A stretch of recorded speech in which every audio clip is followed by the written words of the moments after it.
Go for it. Hi, this is Sarah, and Sarah, we're discussing today which is better, litigation or arbitration. So just brief introductions. I'm Sarah Fox from 500 Word Lawyer. I am a lawyer by trade, and I like litigation. So I'm arguing in favour of litigation today. Hi, Sarah. Good morning. Hi, everybody. My name's Sarah Shooter. I'm a construction and engineering lawyer as well. We're going to be debating litigation and arbitration, and I'm going to take the side of arbitration. Okay, so let's start with answering the first question. What is litigation? So litigation is when you take a dispute to the court. So that is whatever relevant court. It could be family court, but for most part, we all deal with things that are either in the technology and construction court or in the commercial court. So that's what we mean by litigation, taking it to a court, a public tribunal, to get a decision. Shall I contrast arbitration? Yeah. Arbitration, by contrast, is where you take a dispute to a private tribunal, a confidential tribunal, which is governed by an arbitrator whom the parties appoint. They decide to appoint. It's usually a single arbitrator, sometimes a three-man or three-woman arbitration panel. It's governed by the Arbitration Act 1996 here in the UK, so we're not subject to the court rules, and it's a private confidential process. Okay, so we want to talk about when you can use litigation. Essentially, you can use litigation anytime you like for almost every dispute. So that there is no way that you can actually agree to avoid litigation. You can't carve out the right to go to litigation. It's a fundamental right, and you won't be surprised to know that judges don't like you carving out the right to go to judges. So most of the time you can use litigation. That's right. And by contrast, arbitration, being a private process, has to be chosen by the parties and will be written specifically into their contract. The reason for that is that the court will take the default position. As Sarah explained, the court doesn't like to have its jurisdiction restricted or confined in any way. So the parties need to expressly opt to go to arbitration. They will also need to deal in their agreement with the terms on which the arbitrator is appointed and the procedure for which the arbitration will take. So, Sarah, if you had a contract and you hadn't put a right to arbitrate in, but when you got a dispute, you thought, that's not going to work well in the courts, can you agree after the dispute has arisen to go to arbitration? Yes, absolutely. The parties can agree what they like as a matter of freedom of contract here in the UK. So if the parties jointly felt that the type of dispute they had was more suitable for arbitration, or there were some other reasons why they preferred arbitration, for example, its confidentiality and the ability to choose an arbitrator who perhaps had the expertise or experience in the type of dispute that was the subject matter, then the parties could expressly agree to amend their contract. That's what happens in effect, and to choose to go to arbitration rather than to the court. But unless they do that expressly, then the default position will be that they remain in the court arena. Okay, so when do you have to use arbitration rather than litigation? Do you have to? If you've agreed to it, and you then change your mind, you don't actually like the arbitrator or the dispute doesn't seem big enough, can you choose not to do it, or do you have to? Well, in the same way that you can opt into arbitration, the parties are free to opt out of it as well. So the converse position also applies, that if the parties feel that the particular dispute they have is better suited to being in the court arena, then they can expressly agree an amendment to the contract to permit themselves to do that. However, if that is not very clearly done by both of the parties, such that they have an agreement, the court will use its jurisdiction to hold the parties to the court process. And the court is very strong in doing that and will uphold an agreement to go to arbitration without much trouble at all. So if I decide that I'm going to try and subvert the process by going to litigation, the judges in the litigation will just say, actually, you agreed to go to arbitration, so we're going to put the litigation on hold. You go away and do your arbitration. Then if there's anything remaining, we'll deal with that. That's absolutely right. That is what will happen. Yeah. The court will uphold the parties' agreement in the same way that it would uphold other terms of the agreement. If the parties have expressly agreed arbitration, then that's what they'll be held to, unless there's very clear agreement to the contrary to say that actually they've changed their mind for whatever reason. Good. So what are the pros of litigation? So one of the ways that litigation has changed is that we had the civil procedure rules. The rules became much more codified, became clarified, became clearer, and they're applied whatever sort of dispute you have. We have pre-dispute protocols. We have lots of different procedures that are fairly well known for use in litigation. So litigation does cost money. And one of the things that over the years the courts have done is to increase the fees so that you're actually beginning to pay for the amount of court time that you use. So litigation has very clear rules about process. It has very clear rules about when you can start a claim, how long you've got, the procedures you use, the sort of judges that you get, and you can choose courts that have the experience. So one of the old reasons to use arbitration used to be that the arbitrators knew about construction and engineering projects. And now that we have the technology and construction court, a lot of the judges in those courts actually know a lot about those sorts of procedures. So there's less disparity between the expertise of the judge or arbitrator than there used to be. But litigation is easy to start because you can always find a court to issue proceedings in. And a lot of those things you can do online. So some of the advantages of arbitration have been absorbed by the courts in order to try and get some of that work back from arbitrators.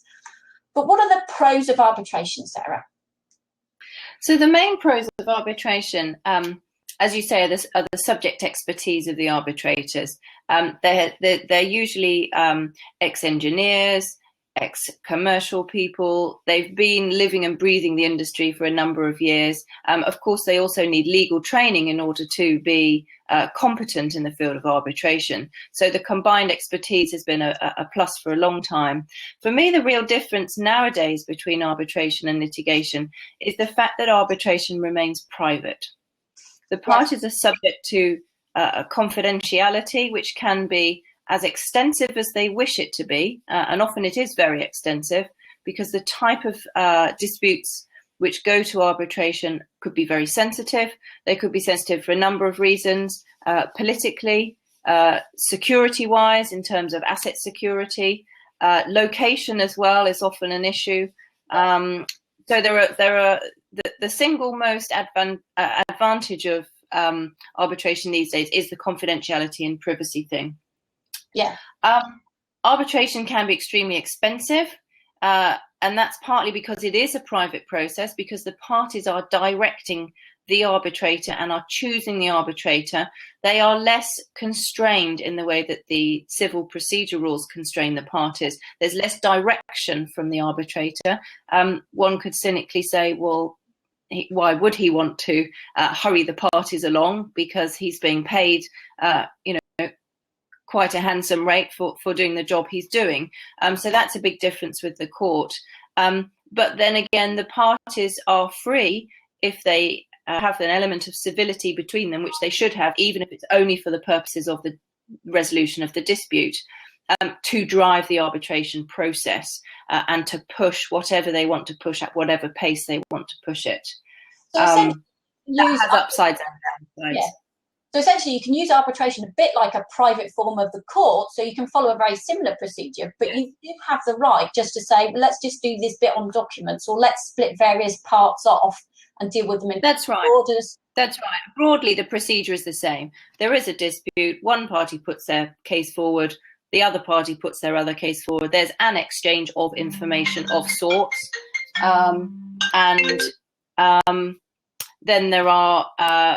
Then there is a hearing of some sort. Sorry, my screen's just gone down. Then there is a hearing of some sort, and the arbitrator will make a decision. Very simply, the key principles are the same as the court, which is the end game of getting to a decision which is correct in law and in fact. So the rules of evidence are the same? The rules of evidence are broadly the same, yeah. So essentially, I wouldn't say they're quite as extensive as in the court, because the parties can restrict the they can restrict the extent to which they want to do a disclosure exercise, for example. And again, that has its ups and downsides in both fora. But I guess that if you have a dispute, you should get a similar decision whichever one you go under. It doesn't affect the quality of the dispute resolution or the award. And do arbitrators have the same powers to create awards as the court? So that they can always offer damages, but do they have other rights to do things like specific performance, make declarations, or do those have to go before the court? Those tend to have to go before the court, from my memory. The arbitrators have fairly restricted powers. But again, they're in the hands of the parties as to how they wish that to be resolved. One of the great upsides of the court, which you can tell us about, is the breadth of power that the court has, which is almost unlimited.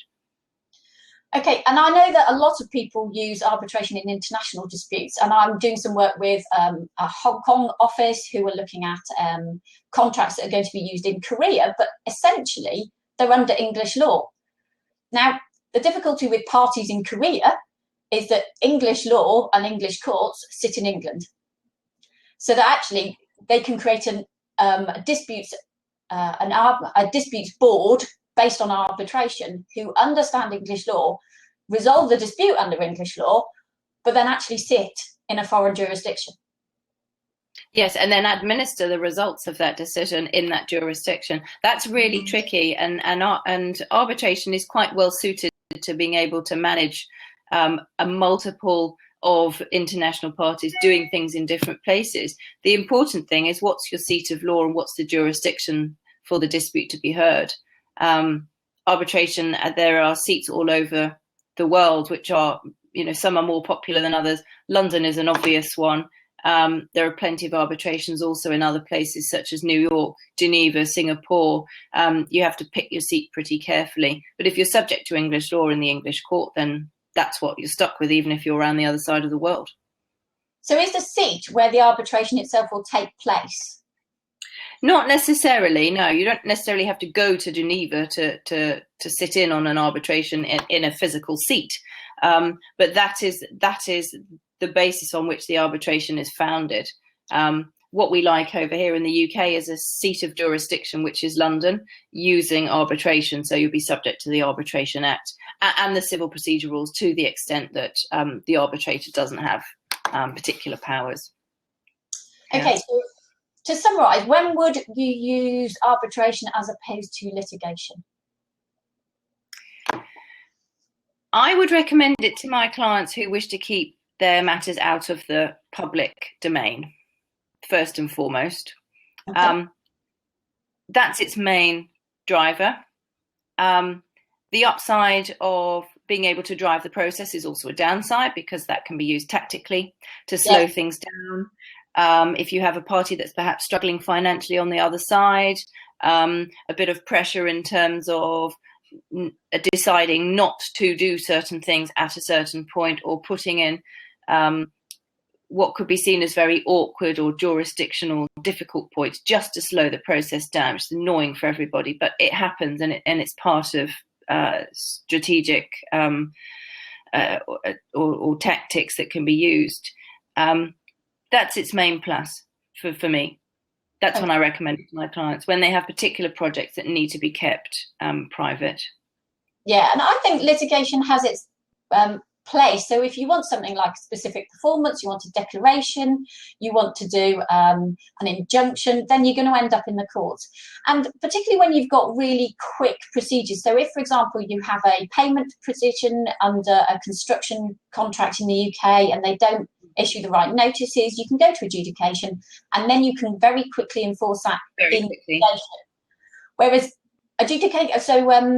arbitration is a supplement to, and a really good supplement to, litigation, but it won't entirely replace it, because there are some things that really still go best under litigation. And if you have a very quick and easy dispute, it's often quicker and easier to do it in court than it is to get an arbitrator involved. Yeah, that's right. And particularly in our industry, in the construction and engineering industry, sometimes the technical solution, the answer to that, is what's needed more than the legal answer. So actually one of the advantages of litigation, one of the disadvantages of arbitration is that speed of process. You can very quickly go and get a declaration that your money is due, or that something should happen, or that something should not happen. And, you know, arbitration is very unwieldy in that way. It doesn't lend itself to what is perhaps in practical and operational terms a particular thing which is needed. Okay, so to summarise, I think you would use arbitration when you need confidentiality. You need arbitration if you've got foreign proceedings, or you've got a foreign project, or you want a three-party board. So you might want more than one person deciding your decision. So arbitration is really good for that. And it's really good if you have quite a niche technical point that you know an arbitrator has dealt with before, or where you've got a really long project. So you might have a 25-year project and you have a series of disputes. You want the same person to hear them all so they've got the same background. So it's really useful for those. Litigation is much easier if you've got, or is to be preferred if you've got very quick decisions, if you need them to be forced and used in the UK and you want an English judge to hear it. And it's quite useful because you can use it at all times. But if you have a choice of arbitration and it fits the other requirements, then arbitration works for you. I think that's right. They both complement each other, I think, more than people might initially think. You have to pick one or the other. Well, actually, you know, it's a bit more complicated than that. But I think before you got to litigation or arbitration, you probably want to do some alternative dispute resolution. So maybe in our next blab, we should discuss maybe the difference between mediation and negotiation. Let's do it. That's a great place to carry on. Yeah. Okay. So thank you for your time, Sarah. So Sarah is a construction lawyer. She advocated arbitration. I don't think we've come down on either side, but I think it's horses for courses. You use a tribunal that best suits the dispute that you've got, because that's the best way to get it resolved to your satisfaction. I agree with that. I don't think I can come down on one side or another. It purely depends on the parties that you're dealing with and the subject matter of your dispute. And it doesn't matter how much you argue, you can't get rid of litigation anyway, can you, Sarah? No, and whichever way you look at it, it's going to cost money. So it's going to cost money. So we'll talk next time about how you can resolve your disputes without having to go to formal tribunal or court or adjudication proceedings. Sounds great. Let's do it. All right. Well, thank you for your time. And bye-bye. Bye.